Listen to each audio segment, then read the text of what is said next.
how I think we solve some of our racial construct issues is to be more honest about the uncomfortable truth about racism in this country, where it is right now, and how we got here.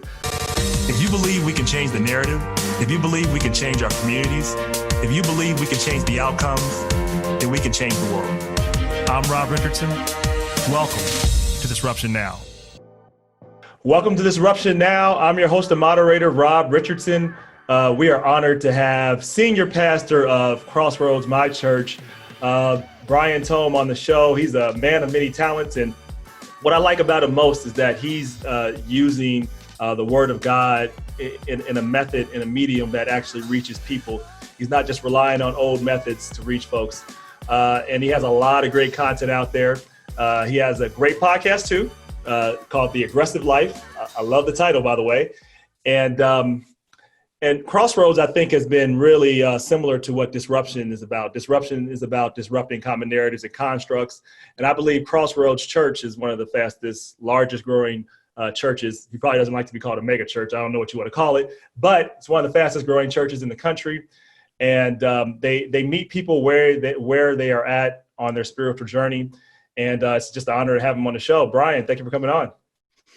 Rob, it is a total honor to be with you today. And I think we're going to have fun. In advance, I ask forgiveness for the stupid things I say, because as you know, I am an equal opportunity offender, but I think I'm most...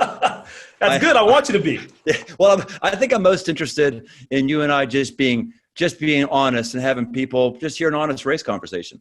Absolutely. I'm looking forward to it. There is a major pandemic in this country, Brian, and it's been hard for some people to accept and understand because they can't see it, so they don't believe it's real. It's been something that if you haven't gotten sick by it, if you haven't been infected, if you haven't been affected by it, if it's not something that directly affects your family, people are able to pretend like it doesn't exist. And I'm not talking about COVID-19. I'm talking about racism. And so people are able to live in this world where it's not real. And there's a belief by people, and I understand the human reason why they have this belief, that racism is something that is exaggerated, that doesn't exist, or that, just those people of color or Black people are making up. I think that's generally kind of the symptom. No, that's generally kind of the diagnosis, I should say, of the situation of where we are in America. And what I believe, I'm going to break it down in both like a spiritual and a scientific point of view. I believe we have to be spiritually and scientifically self-aware as believers. I think that's part of our job. And to me, I think there are two verses that really stick out in my mind. The first I'm going to talk about is, I think was most relevant, is 2 Corinthians 10:5. And it says roughly this: we demolish arguments and every pretension that sets itself up against the knowledge of God, and we take captive every thought and make it obedient to Christ. There's a whole lot in there that I believe applies to this. I think the first step to solving any real problem is understanding the problem and having self-awareness of the problem. So self-awareness is something people talk about a lot. So that's the stronghold you're talking about, demolishing that stronghold. That's the stronghold that I think people have that they don't understand, because racism, as I described it in the way of kind of how the language of COVID-19, because it's very similar in that people have been able to social distance themselves from racism within their circles. And then when incidents like this happen, there's usually like, oh, well, this is just that one rare incident. And this is unusual and it's not that bad.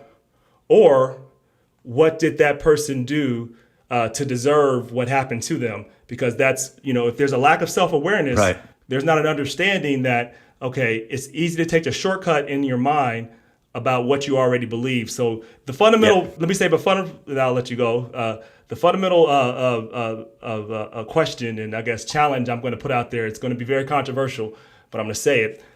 I believe everybody's racist, and I have a reason for saying that, and I will dive more into that, but I want to hear your point of view because I've been talking a lot, and I'm going to go more into that because that's a loaded statement. I think you're I think you bring up something really good that especially I think white people need to understand that we do. Whenever there is a shooting of an African American, whenever somebody gets roughed up by an authority figure than an African American, there is always a search to find out what that person did wrong.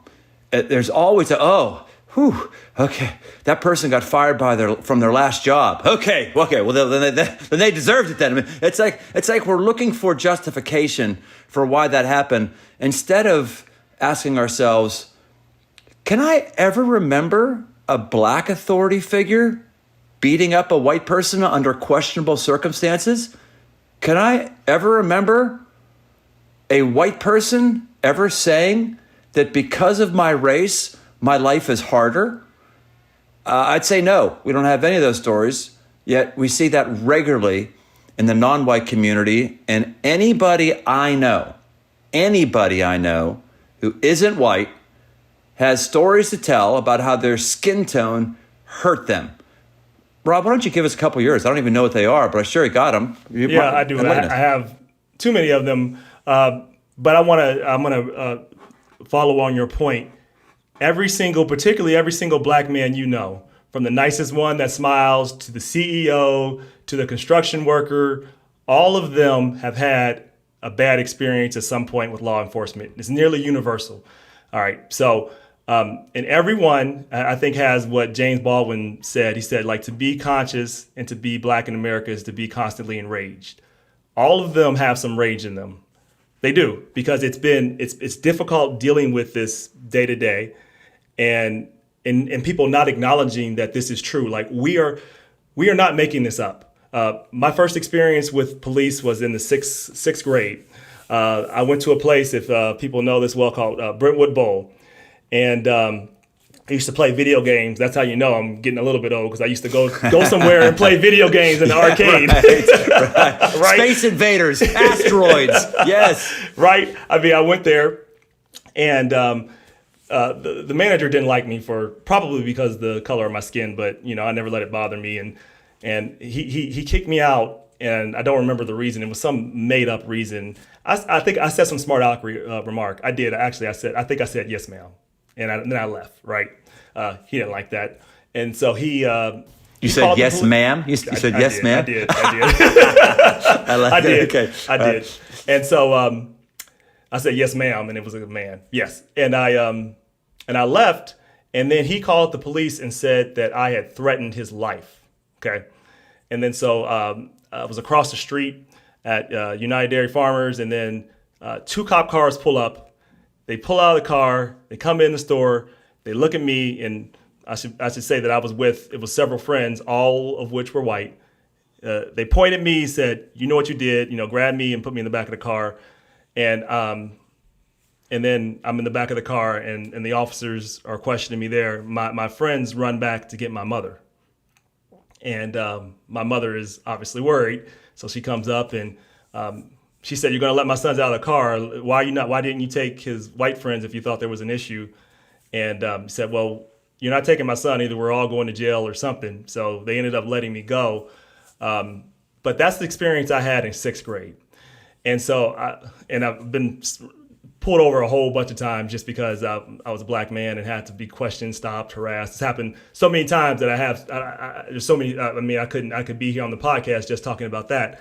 But what I want people to understand is, as we talk about self-awareness and going back to that part of that scripture, it talks about demolishing arguments and pretensions. Those are arguments you have about yourself, pretensions, which are things you believe to be compelling. When people do or evil is allowed to happen, it's because people first convince themselves that they are good. Evil thrives when people convince themselves they are doing good, and so they either act with indifference or they just let things occur. And so one of the examples I go to is a book by Ta-Nehisi Coates, and there's this small town in Pennsylvania, and they write a letter to the government right during the times of Jim Crow, and right when busing started and people started intervening and having opportunities to live where they wanted to live. And they frame their argument like this: we are good Christian people who always follow the rules and do what's right. We just don't want black people in our area. They connected the two together and didn't see a problem at all in that. And I know we still have that problem because one, we don't challenge ourselves to understand. When I said everyone is racist, what I meant by that is it is a construct, it is a system that has infected and affected how everybody thinks, including black people, because black people actually feel just as sometimes even harsher on other black there's people. There's black people who have racist issues? Absolutely. No. I mean, like, and what I'm talking about is they have other racist issues with black people.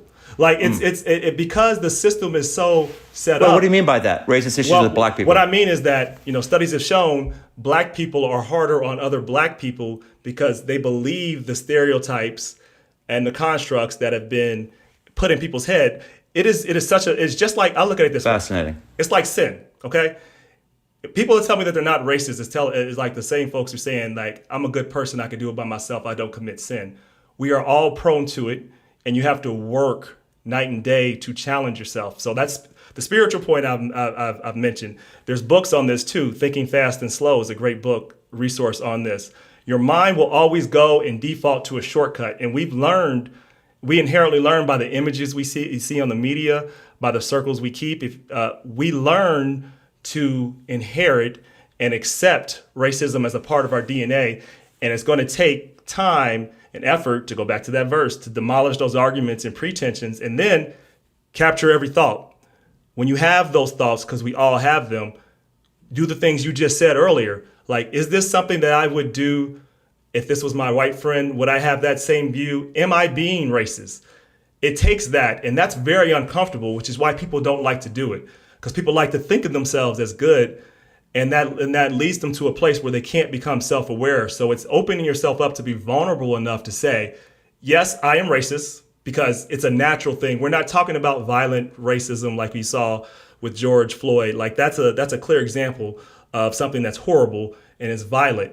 But to prevent those things, it takes steps and make sure that we are challenging the microaggressions and that we're challenging ourselves. So it doesn't get to a point where somebody can feel he was on tape. Just think about this for a minute. And then I know I've been ranting for a minute.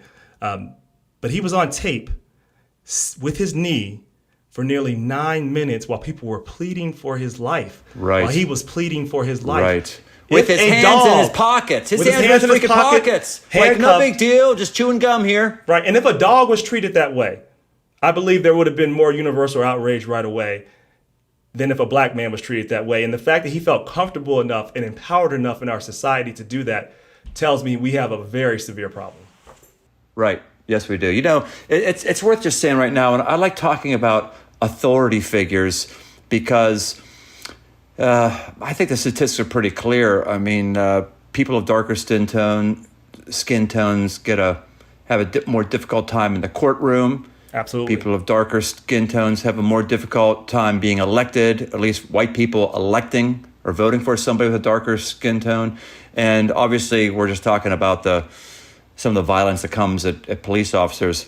I just got to go on the record for myself and say, man, I'm thankful for police officers. I'm just going to cut off the emails at the legs here.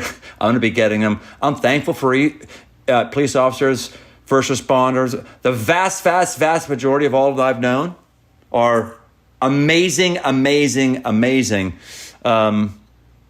But that doesn't mean there's a few bad eggs, whatever percentage it is. You probably think it's a higher percentage than I think it is, but nonetheless, we can't just not mention that there's bad stuff happening in police departments any more than I can mention there's bad stuff happening in pulpits. There are preachers out there that are just doing really harmful stuff. And I can't get offended every time someone gets upset at preachers. I got to be well enough to go, yeah, there's a lot of us out there that are very, unsurly, whatever the right thing candidate is. So I would just encourage those of your first responders, we're probably not talking about you. I'm sure I love you. Just please, just try to not take this so personally and just see that we've got a macro system and I'm for you. That's what I would say to those first responders. And so am I. And so am I. And here's the challenge in that. Chris Rock has a really funny skit on this, but it's true. Sometimes comedy is a good way to really talk about the truth. He said there are some professions that can't have bad apples.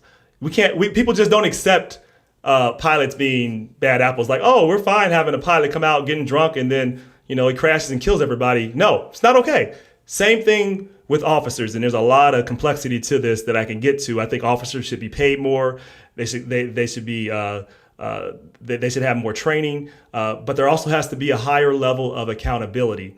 And the fact is that 99% of executions by officers or killings that I think often aren't justified, they're able to get away. The problem isn't that there's a bunch of great officers and great first responders. That's without question.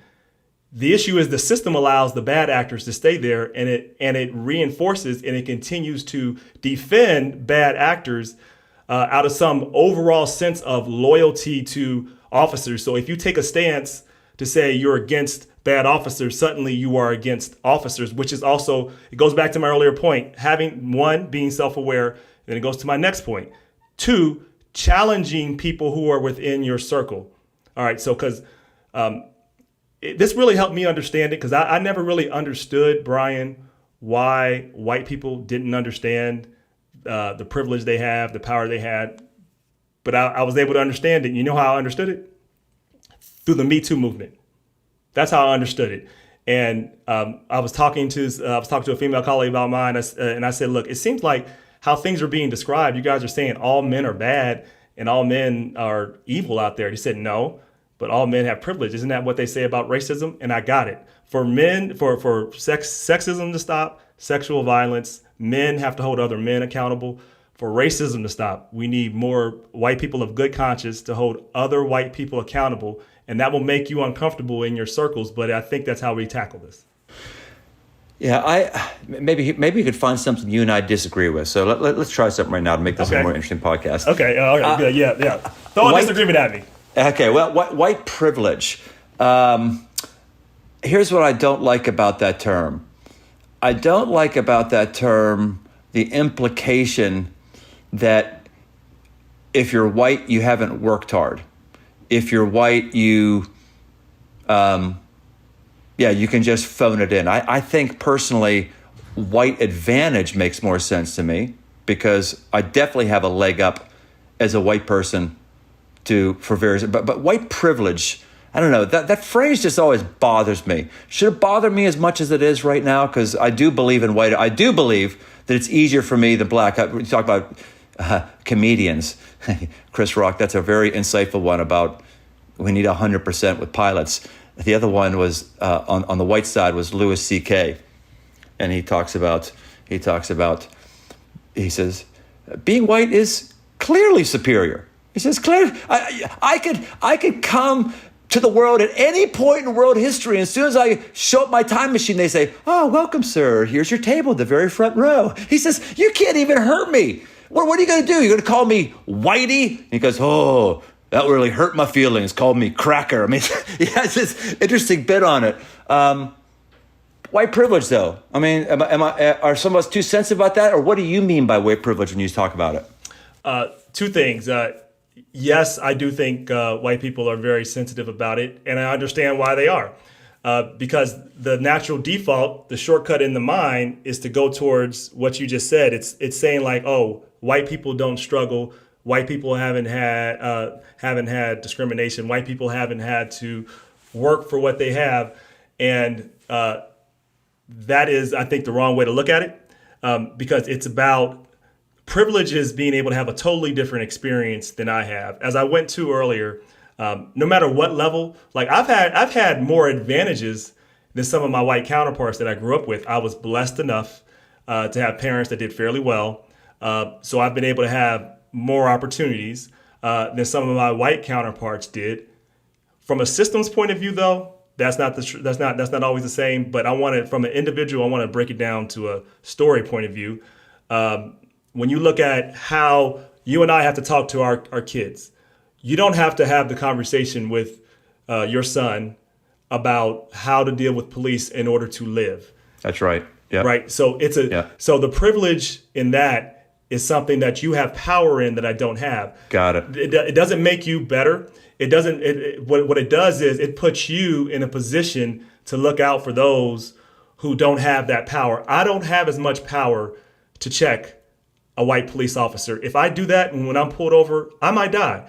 But if my white friend does it, it's a lot harder to challenge the white friend. And that's the only way we're going to really go against this construct. All of it, if I can say so, all of it is nonsense. Just to say, like, race is nonsense at its core. And I wish it wasn't. Race is a construct that man made up to divide people against one another. It is a social construct, but we have to recognize the construct as is there in order to be able to tackle the construct. It's like, if we want to tell, if we're talking to an alcoholic as believers in Christ, we can't tell them to not acknowledge it. And some people think to deal with racism, and I've heard this argument. I think Supreme Court Justice Roberts said this, and I'm only saying this because I think it reflects how people feel, and it sounds right when you hear it, but it's actually wrong. He said, in order for us to solve racism, we have to stop talking about race. That couldn't be more wrong. That's like saying, in order to solve alcoholism, we have to pretend like we're not an alcoholic. Like, it exists. It is a real problem. It is uncomfortable, but not acknowledging it makes it worse.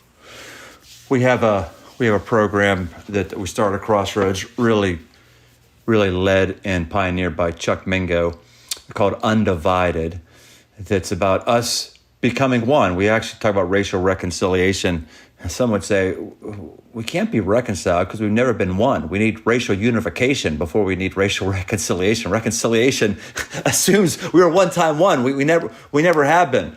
And in that course, which is about getting people of different skin tones in rooms, hearing about their experiences, one of the things that's, I want you to help me understand is many African Americans who I talk to who go through that, they don't want to talk about the racial difficulty of Hispanics. They don't want to talk about the racial difficulty of Chinese. I mean, right now, man, I got a friend who's like Chinese, both parents. And It sucks to be her, man, because people were thinking, okay, COVID-19, she invented it. She started, Chinese restaurants are getting crushed. But I find that a good percentage of African Americans do not want to engage at all on the other race conversations and think their story is the only story. Why is that? Oh, that's such a great question. Thank you for the question. And there are a lot of reasons for that.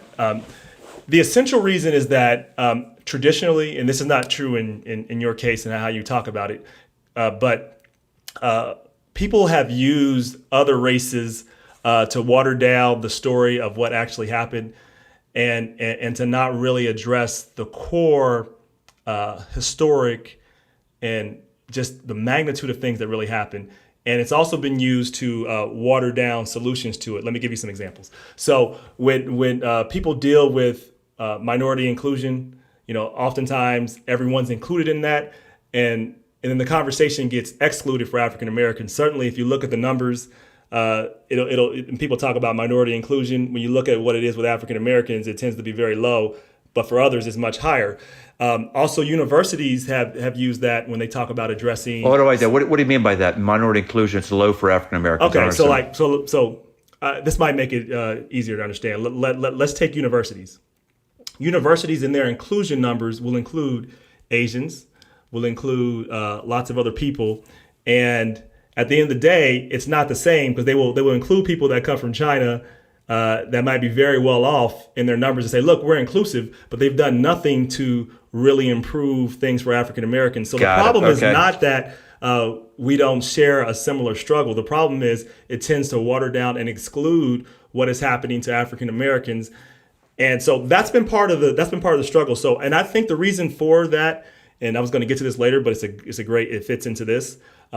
How I think we solve some of our racial construct issues is to be more honest about the uncomfortable truth about racism in this country, where it is right now, and how we got here. Because we talk about history and we deal with race not in a way that really reconciles, Brian, in this country. We try to just move forward without context. Examples: South Africa had a race. Had a truth and commission, And they made sure that they outlined all the horrible things the government did. Germany, when it dealt with the Holocaust, everywhere you go in Germany, you will see where a Jewish person was murdered, what happened. In America, we pretend like it didn't happen. We run from it. And people that come into this country, when they take the test to become citizens, they offer them a multiple choice version of why the Civil War happened. The Civil War happened because of slavery. And so we have not come. Oh, it was states' rights. It was states' rights. Right. Yeah, So right. we don't have, when people get a real appreciation, and I didn't have this appreciation until I went to college and started reading books of how horrible and how much violence there was. This was just the 100-year anniversary just a few days ago, actually, of the Tulsa massacre, when a whole city was wiped out by the government almost and bombed. And so that type of racial violence in history happens a lot, and it's not appreciated. So I think when people combine the stories, I think it would be easier in the future if we deal with that, because I think actually dealing with that issue will make us understand how we got to the rest of the issues. But I do agree. I'm not a person that's about the oppression Olympics. When people tell me what they're going through, I figure out ways to build bridges. But I also understand, again, all that rage that African Americans have kept in, and we've had to. It's very, very, very hard, and we haven't dealt with it. And I think once we deal with it and actually tell the truth, go through the truth, and embrace the truth in all of our schools instead of running from it, it will go a very long way. That's great. That's excellent. So I think what is tiring about this conversation for me, Rob, is that it hasn't gone away. It's not going away because obviously we have systemic problems.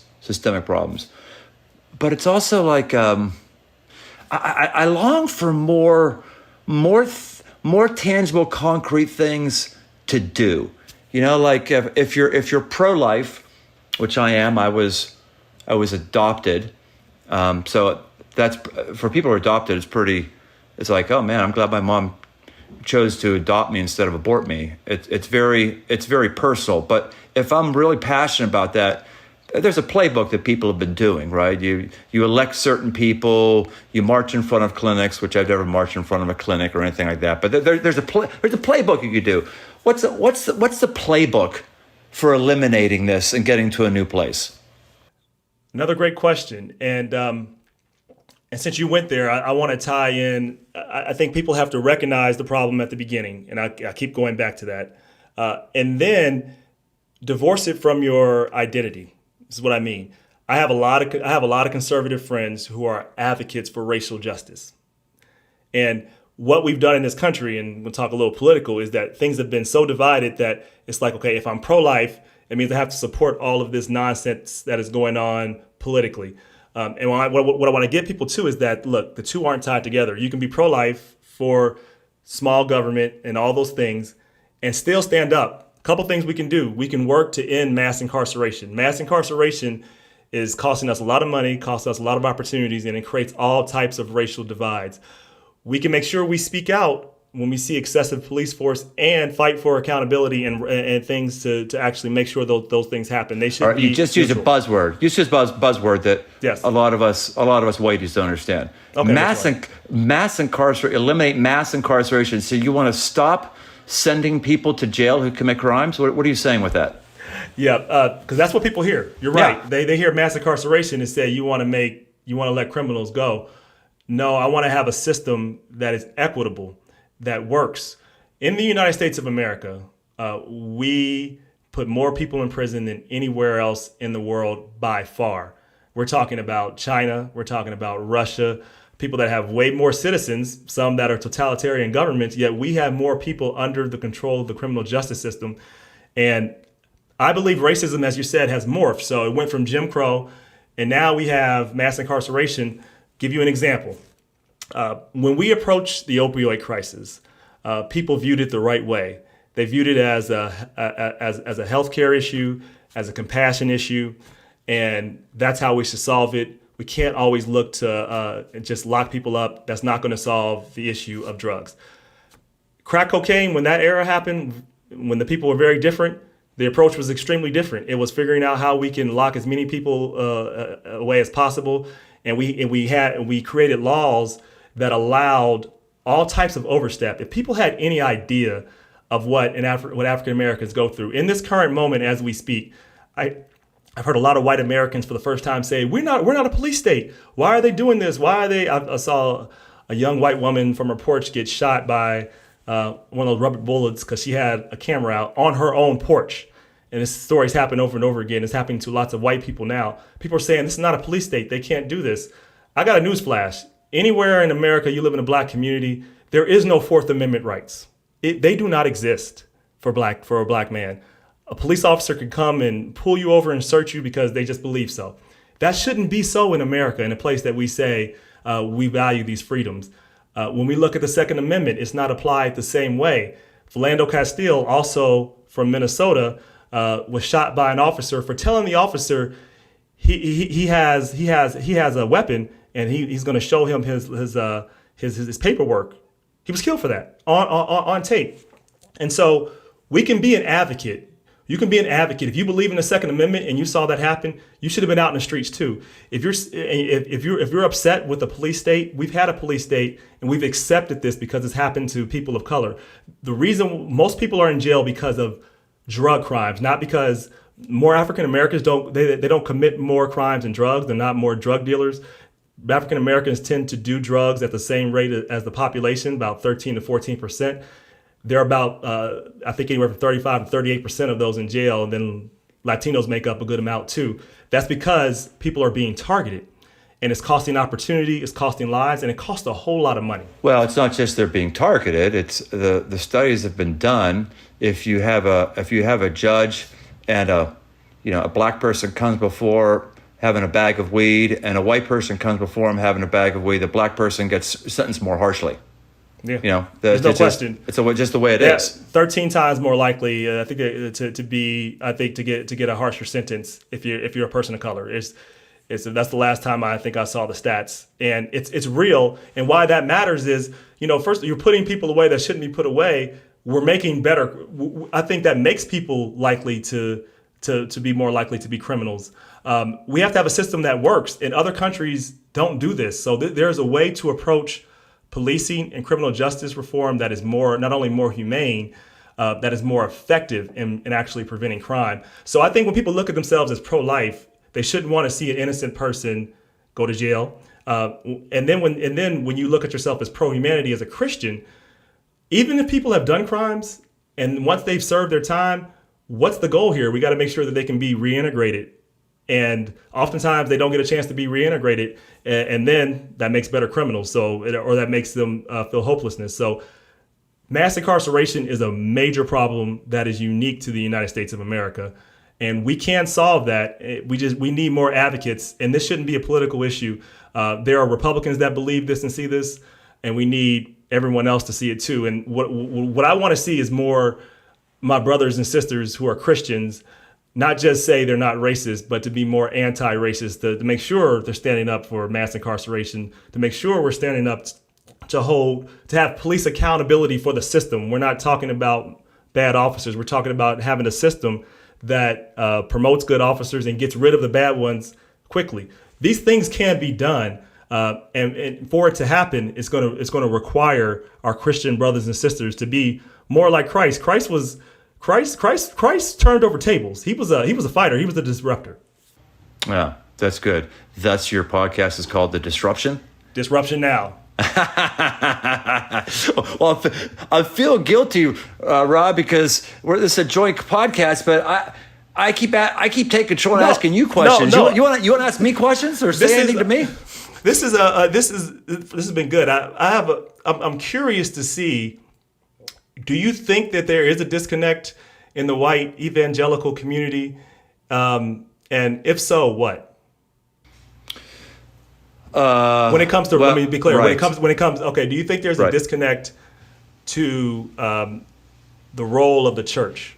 Let me back that up. I have a better question. All right. So look, it's a good question. I just wanted to define evangelical. That's all. I would say this. Often it's been the role of black churches to address systemic racism, to talk about issues. What do you think more white pastors and evangelicals should do to stand up to really have to really see long-term change in this area. This is good. I think, Rob, we've got a number of things that are changing right now. First of all, when someone asks me, "Hey, are you an evangelical?" I go, "Well, I don't know, man. You have to define evangelical. Evangelical used to be, when I say used to be, I mean back in high school when I came to faith. Used to be you believed in that Jesus was supposed to be in somebody's life. That was about that's about it. Right. And then like every political thing started being put on, and you gotta believe the earth is 6,000 years old, and you've got to believe it and all that kind of stuff. Someone would say, "Are you evangelical?" I have to say, "Well, define that first." But so I think that for those who are white conservatives in the church, which for the most part are the only people who go to church anymore. You know, it's really interesting that these that are white, I'm talking about. I mean, the more quote unquote liberal denominations that have been so liberal on, defining sex different ways and defining they basically are irrelevant. Like no one goes to those churches, right? I mean, they've been in massive decline. So when you talk about white people who are in churches, you're generally talking about people who are somewhat conservative, at least in their understanding of classic Bible doctrines. Yeah. I think I'm seeing more change right now, Rob, than I have with anything before. I'm seeing, man, this is really awful. This is just really awful to say, but it might be the legacy that George Floyd did more to bless the cause of racial inequity than anybody did. He may end up being the Jesus of the race movement. Because, well, I think you're onto something. Go ahead, finish. Yeah, because he, for the average conservative white person who has some racist tendencies and doesn't want to see that the white systems that support us could be wrong. We have a dog in the fight, right? To overlook things, right? Well, the average person looked at that like, I just can't explain that one way. I can't do it. So I think that there's been also a kind of a chipping away at this. If you look back at Promise Keepers, which is a men's movement back in the 80s, had a big, huge platform of racial reconciliation and stuff. There's been a bunch of it. So I think there's been a chipping away that's been happening for decades, but not much movement. I think on this one, I'm hearing people be upset and talking about it who would have never talked about it before. I'm shocked, quite frankly. I'm shocked, like with the blackout that happened the other day. I didn't find out about it till 7 a.m, and someone's staff said, "Hey, what does?" I said, "Absolutely." So I typed something up, put it out there. I was shocked by some of the people who I saw, church leaders of white mega pastors, white mega churches, who had a blackout their thing. And I was like, there is no freaking way that guy would have done that 5 years. So that's pretty awesome. Yeah. So I guess that's about. This is an opportunity, I think, to challenge people. As we said earlier, I think you can't grow and be comfortable. And why I believe this happened in this moment, because you and I don't believe in coincidences. We believe in God.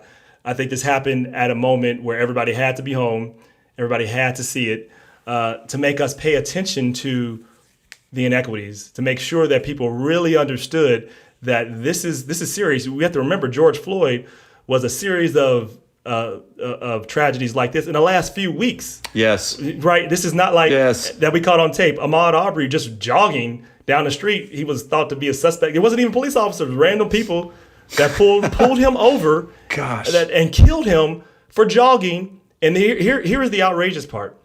I'm just laughing. I'm laughing myself because I can hear the white people just discredit every situation. And you can't discredit these things. You can't. That's why I think God is saying, listen, look. And what you saw happen in that Ahmaud Arbery case that I want to point to that we have to change is that no one was going to be charged. It was 2 months. That existed for 2 months. The tape was out there. And the person who taped it thought that would clear him. That tells you how infected we are right now with racism, the cloud that is put over people. And we have a lot of work to do. My hope is that people will see the challenge. What do you see? Will see this moment and rise to the challenge. What are the pushbacks you get, behind closed doors when, you're talking to white conservatives or It doesn't even, I want to say this because there are just as many racist liberals as there are conservatives. They just talk differently about it. That's my perspective. I do believe that. Right. Here's why. Because you look at all the cities, I can say this right now, and I think this is something, I can say this as a person who's a Democrat. It doesn't matter. When you look at these cities, they are failing too. So, there are people on the left, liberals that talk about it, but the result is the same. So at the end of the day, your intentions, I've heard you say this before at Crossroads, God doesn't measure you by intentions. He measures you by what you do. We get measured by our fruit. And the fruit on both sides, to me, are failing on this. So my hope is that this becomes that, and I know this is Pollyannish and it's probably not going to happen immediately, but at least in this moment, racial justice should not be the political issue. That shouldn't be in your political context. That shouldn't be how you tie yourself to something. And you have to be willing to challenge people. So we need to challenge Republicans. If you're a Republican and you're a conservative and you hear this nonsense, this is not what conservatism is.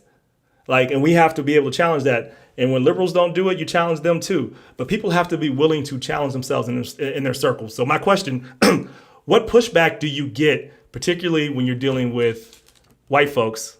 And how do you approach the conversation when you talk about these things? Well, what I get, two ones I get the most frequently is whenever I talk about it, I'll be accused of guilty white man syndrome. I get that one very regularly. And then the other thing I get was, criticizing first responders. So I've got to go back and say, no, I don't feel guilty for what I have. That's right. Not why I feel these ways. And what we said earlier about, I love our police officers, but there's a percentage of them that's bringing pain. So I have those conversations again and again, and people will bring those objections up, and I say, how do you even bring that up? I can't understand what the hell I just said that would make you think that I believe that. It's like they're just looking for some reason to be offended. The other thing that is just such a bummer, Rob, and I'm sure you feel the same way, is when the looting starts, and when people are breaking windows, and so it's like the discredit card immediately. It's like I have my mind open to a racial conversation. I saw it, and then when that happens, it's like, okay, wash my hand, forget it. This is ridiculous, and they just opt out, and that's what bothers me about the violence and destruction that's happening in the wake in our cities. Yes. Isn't just that those are business owners and people who are hurting, but it distracts the conversation. It does. It totally does. It gives people who are in power, those who are white, it gives them or us a get out of jail free card for why we shouldn't be talking about this. We should be talking about how they're destroying personal property. Yep, and that's a good point. Dr. King brought it up often. But the part that folks don't focus on with Dr. King is, when you talked about people coming together, and I want to have a conversation about reconciliation and unity. Dr. King, I'm going to paraphrase him, but he says, peace is not the absence of tension, it's the presence of justice. And I would say unity is not about the absence of tension, it's the presence of justice, and it's the truth. And so folks want to be in a situation where they feel comfortable. Like, looting is wrong. No one's defending that. But I want people just to sit back and think about how folks viewed the same people, how they viewed protesters who aligned with the person in the White House. And they were, protesting about COVID-19 with AR-15s, a lot of times yelling in people's face. And how somehow we managed to, no officer managed to go overboard. No one got shot. Wait, you're saying if a black person had an AR-15 out in public, that he would be given a hard time? I find that hard to believe. Yeah, just a little bit, right? I mean, if the protesters, for the most part, the protesters are peaceful. But if protesters in mass were coming up in AR-15s, imagine what the narrative would be. The narrative then, when those protests happened, where these were the most American people, the narrative now is we need to shoot the looters. And another point I want to make is that how people even view that, Brian. If your view is it's horrible that black men are being executed, but why are you guys destroying property? versus it's horrible that people are destroying property, but we got to stop the killing of black men. People are prioritizing the wrong thing. Like, it's looting is bad, but that's not the problem. The problem goes back to the lack of justice. And so getting people to understand that. So that's my question. So how do you respond when they say that stuff and they say those things? What is your response? Which things? Guilty white So man? when people make the shortcut in their brain that, oh, okay, as soon as they get a get out of free jail card, whatever that is, it's the looters now. Oh, yeah. And before it's this person is what I call not the perfect victim. They smoked weed 10 years ago, so he must have been a criminal. Or like when Trayvon Martin was walking down the street with Skittles, somehow people justified it because he had gold teeth, so he must have been doing something wrong. How do you tackle that when people make that what's clearly a shortcut in their brain to reinforce the beliefs they already have? Yeah, what I do is I say, okay, just imagine for a moment that person was white. Then how would you interpret? Let's just imagine for a moment you had a skinny-ass armed black cop that had his knee on the neck of a muscular white man for 10 minutes pleading, and he choked out. Okay, how would you feel then? Just imagine if you were unjustly treated and you were gathering down in the middle of a city. How would you interpret? I just keep trying to put that on the other place because, again, for those people who look like me, we can't imagine a black authority figure giving us a hard time. It's never happened. It rarely happens. It happened once in Minnesota, by the way, because an officer of color shot a young white woman. And guess what the defense was? He went to jail. It's one of the few times the officer went to jail. You can look up this case. And the defense, not the defense, the prosecution's case against the officer was, how can this young woman in a pink shirt be seen as a threat? That will never be the case. You can never use that as an argument for black men because we're inherently seen as a threat. Yeah. So it's, to your point, I have another question to your, because I want to bring some conflict in this at least a little bit.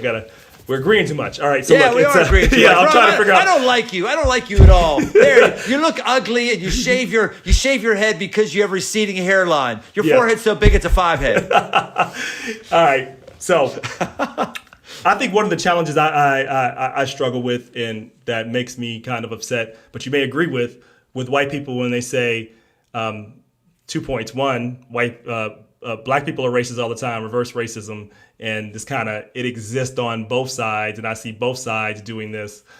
What's your thoughts on that generally? Then I'll have some follow-up questions.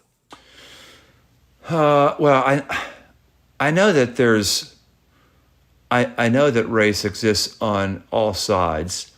I haven't. If I have experienced it, then I can't recall. I don't.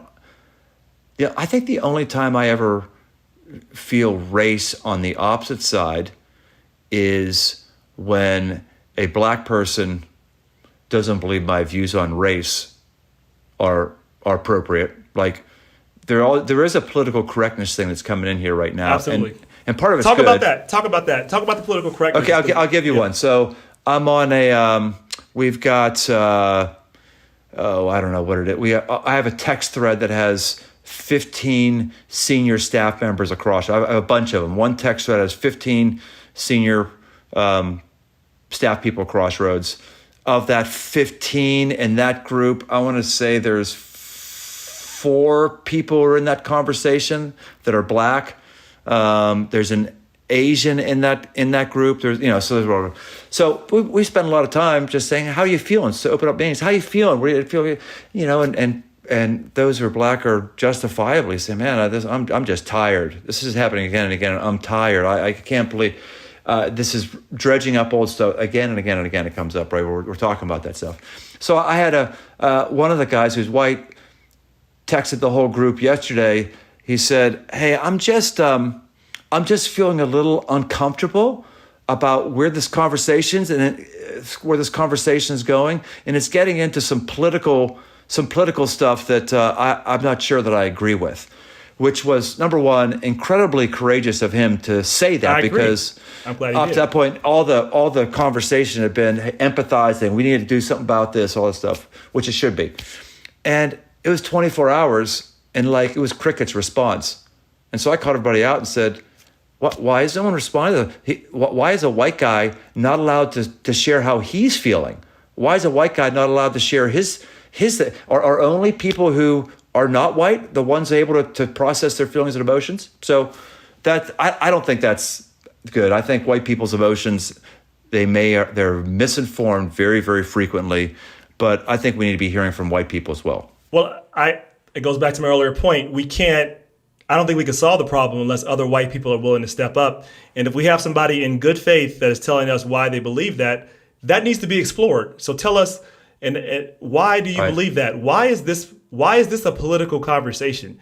Because we're not asking you to vote for somebody who's going to raise your taxes, right? It's not what we're talking about. Right. That's not the equation here. In fact, we need people that are conservative to say, this is what, as a conservative, we believe in. We believe, because I can make arguments about how this is a conservative-based argument for equality. We don't need a big police state. We don't need mass incarceration. That's limited government to me. So if I'm pro-life, I believe in pro-life and making sure that people aren't innocently executed. So anyway, what I'm trying to say is that having the conversation, exploring that, because I think it's important to people to express when they feel a certain way. And then, because there's always validity in people's perception. It doesn't mean that they're right.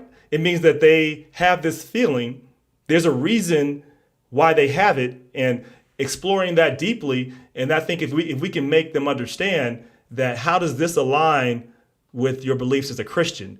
Or is this more of a belief of something that you've been programmed to believe as part of your identity, but it's not a part of Christ?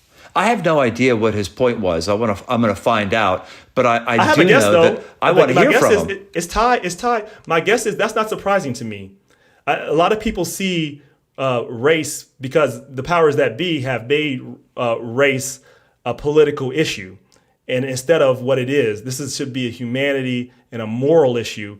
And we can see these things that way. It'll be easier because it's tied up into who we are, and so it goes back to the earlier conversation of not addressing the true nature of what happened with racism in this country, what is happening. If people realize that, and they realize that it's not aligned with who they are, but people are this is white people, black people want to believe that they are good people. They want to protect the identity of what they've built up in their own brain. So they're always going to go back to that. So the both sides thing, though, I want to get to that as we get ready to go towards the end here. The both sides thing is what I wanted to get at is to see if you would kind of address is I think anybody can hate. I view racism as a different thing. I view racism as a construct that where its application in the laws apply different to people of color simply because of the color of their skin. So I don't think reverse racism exists. In terms of that, I think reverse prejudice can exist. I think people can hate others based upon who they are and the color of their skin.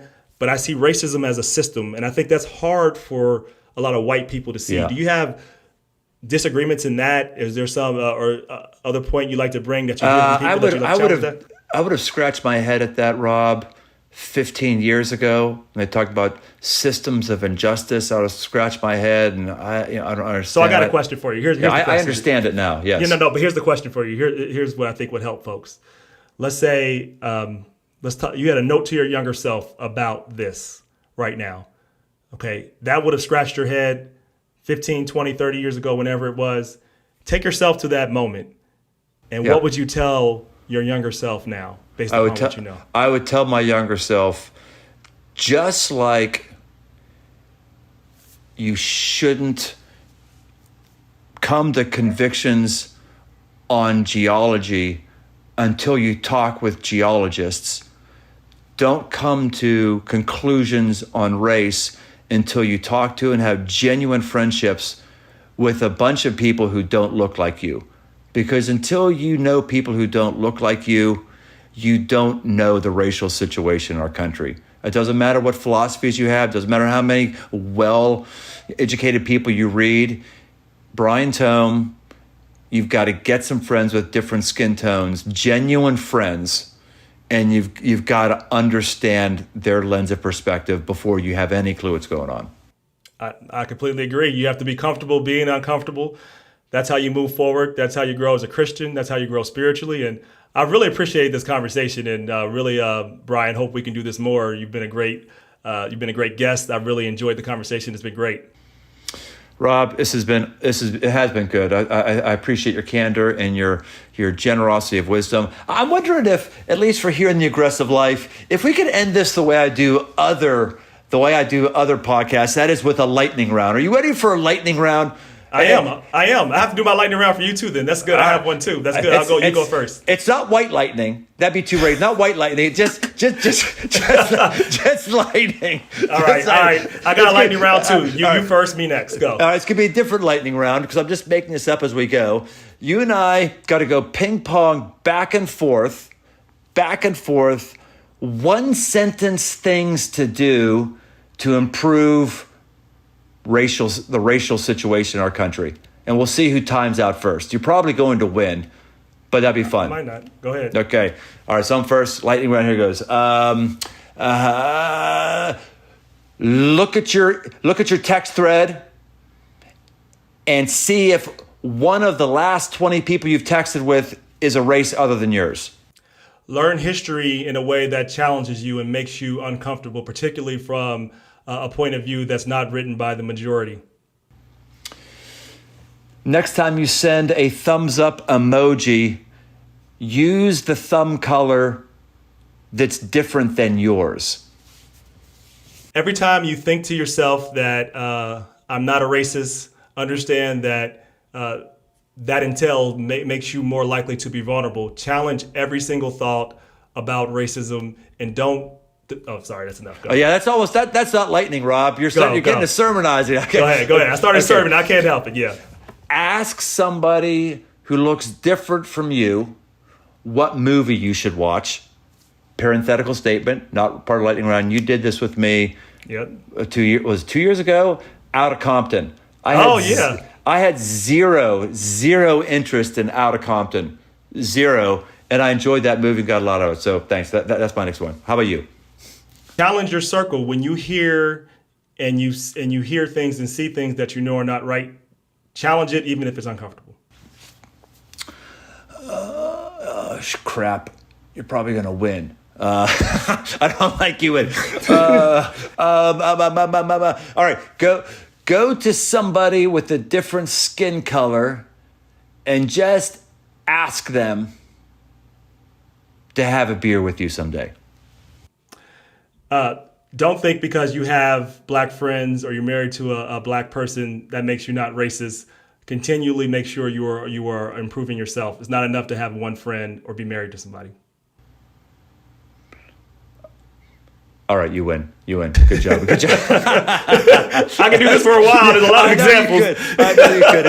It's probably indicting that I can only get 6 or 7 in there or something like that. Well, it makes sense though. I mean, it's experience. It's having gone through a lot of this and kind of unfair. This is an unfair topic to have a lightning round on. We could just so. That's good, brother. Well, anything else you want to talk about on your end or do on your end? I have one question for you. A time you failed and what you learned from that failure that might have helped you in your journey.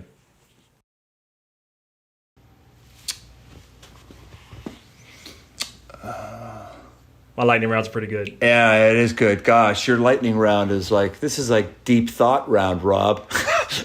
This is deep thought round. I would say before I came to, I got to make it lightning round fast here.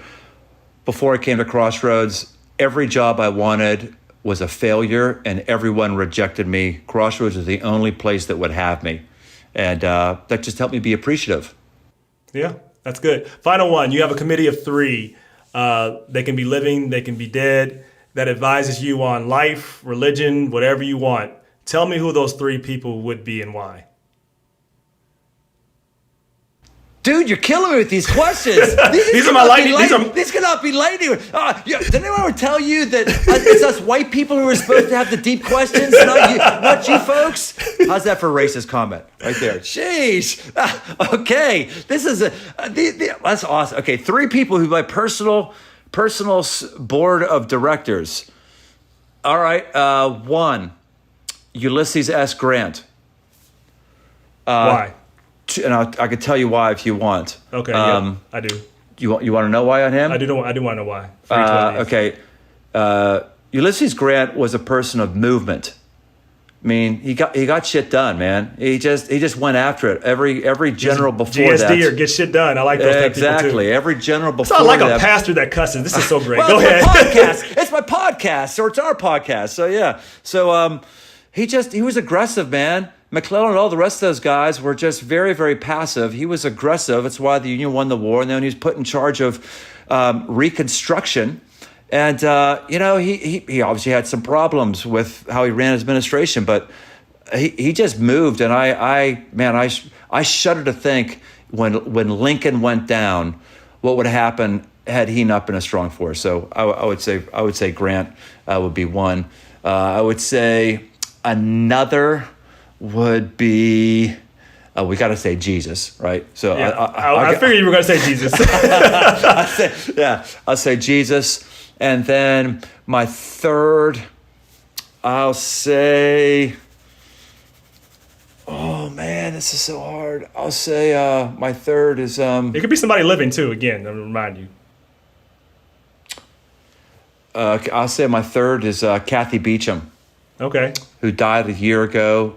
I called her my Iron Lady at Crossroads. She was Female Banker of the Year, just an amazing woman who actually was a real warrior for equal rights and all that stuff. I miss her dearly. I would take her wisdom any day. So those are my 3. All right, Brian Tome, senior pastor with Crossroads, and also the podcast executive director for The Aggressive Life. I appreciate you coming on Disruption Now. Rock and Rob, you're welcome. I appreciate your grace, your candor, and patience with an old white salt like me. I appreciate it, brother. Thank you, brother.